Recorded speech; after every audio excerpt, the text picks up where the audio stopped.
Hey, brothers and sisters, it's Anthony here. Hey, you know what? One of the greatest grievances I have with the Christian community is the false doctrine of eternal torment for the sinner.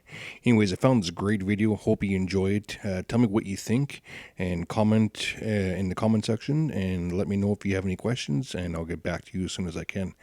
Thank you. Enjoy. God bless. Bye bye. Today we want to give you hell to think about. You probably heard that if you made just one mistake, committed one sin and didn't repent, the law of God, which is holy, just and good, condemns your life, and God will burn you in the flames of hell forever. It's true. Sin can keep you out of heaven, and God will purge sin from his universe with fire. But does the Bible teach that the lost burn forever in hell?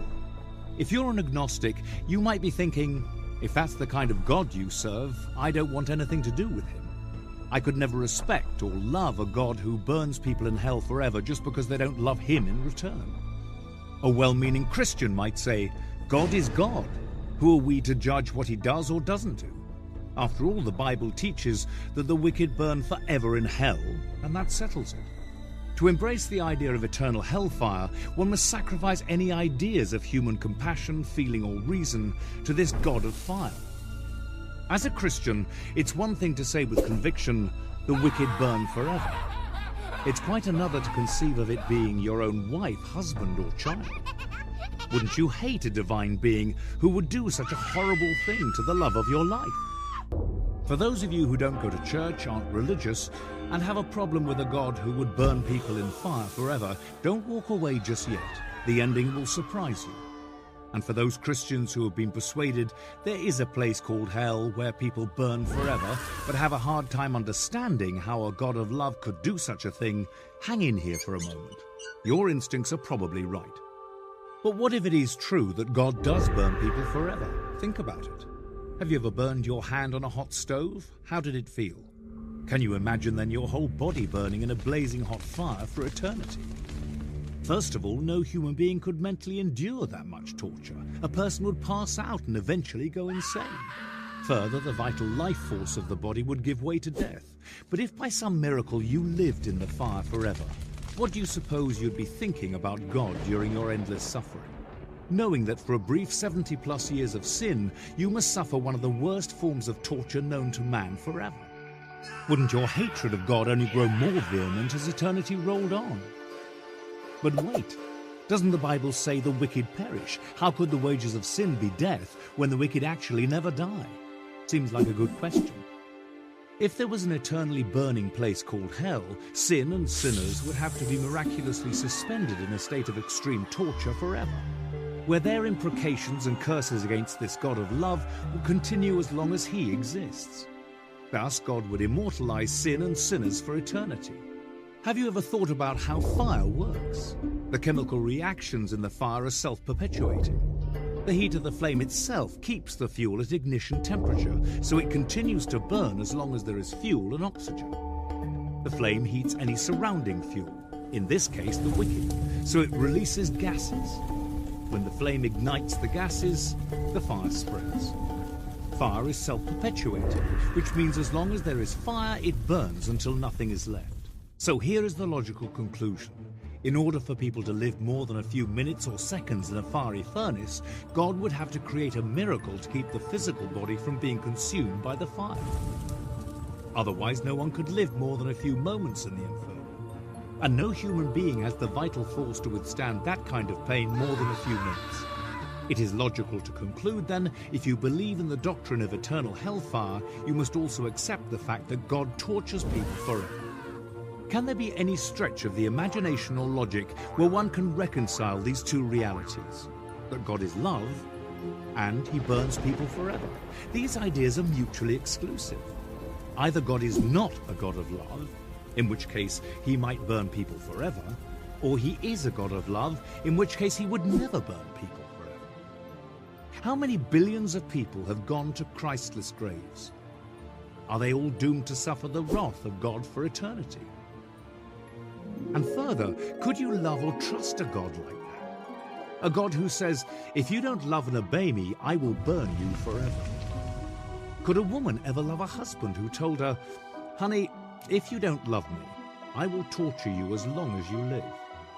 Wouldn't the very thought of a love for her husband be destroyed by such a statement?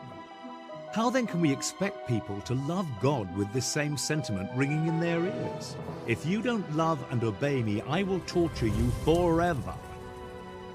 When challenged on this point, however, many Christians say, who are we to tell God what he can and cannot do?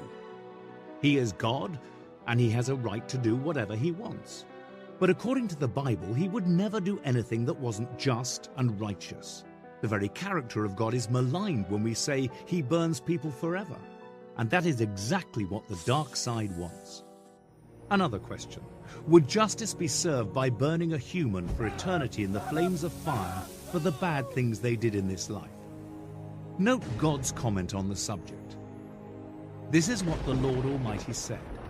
Administer true justice and show mercy and compassion to one another. And Moses said, for all his ways are justice, a God of truth and without injustice. Job said, he is excellent in power, in judgment, and abundant in justice. He does not oppress. God's own testimony of himself is that he only acts in a just way. And shouldn't the punishment fit the crime? Even a godless secular society understands this obvious fact. If a shoplifter steals lipstick and a person kills someone, shouldn't the punishment be different? How just then is it to say, any human who even commits one sin and does not repent will burn forever? There's a fascinating passage in Malachi that says the wicked will be ashes under the soles of our feet. It is literally true. When fire reduces a substance to its final chemical state, all that is left is carbon or ash. The earth is recreated after the fire does its cleansing work, and the wicked will literally be reduced to carbon. You know, just like when someone is cremated, and all that is left of what was once a real living person is a small box of ashes. But what about the eternal hellfire spoken of in the Bible? The answer is simple. Jude said that the destruction of Sodom and Gomorrah by fire and brimstone are, quote, set forth as an example, suffering the vengeance of eternal fire. Peter said God turned the cities of Sodom and Gomorrah into ashes, condemned them to destruction, making them an example to those who afterward would live ungodly. Luke said, on the day that Lot went out of Sodom, it rained fire and brimstone from heaven and destroyed them all. So likewise, when the wicked suffer the vengeance of eternal fire, it will destroy them all. Is the eternal fire still burning the people of Sodom and Gomorrah today? Obviously not. What then is meant by Jude when he said the people of Sodom and Gomorrah suffered the vengeance of eternal fire? Simply understood, the expression eternal fire means that the results of the fire are eternal, that the lost perish in the fire, never to exist again. Eternal death by fire, fire that destroys forever. One of Jesus' disciples said, Jesus, show us the Father. Jesus replied, Philip, haven't I been with you all this time, and you don't know the Father? He who has seen me has seen the Father. Jesus prayed that his Father would forgive those who were crucifying him. Jesus said, love your enemies, be kind to those who despitefully use you. In all of Christ's life, did he ever manifest a spirit that would warrant the idea that he would burn people forever who didn't love him? Why then would his Father in heaven do anything different? God is the same yesterday, today, and forever. If we could learn but one thing from the life of Jesus and what his life tells us about his Father in heaven, it is this: God is love. This is good news. God is love, which means there is no eternal torment for the lost, but a cleansing of the universe from the curse of sin. That, my friend, is the truth on hell.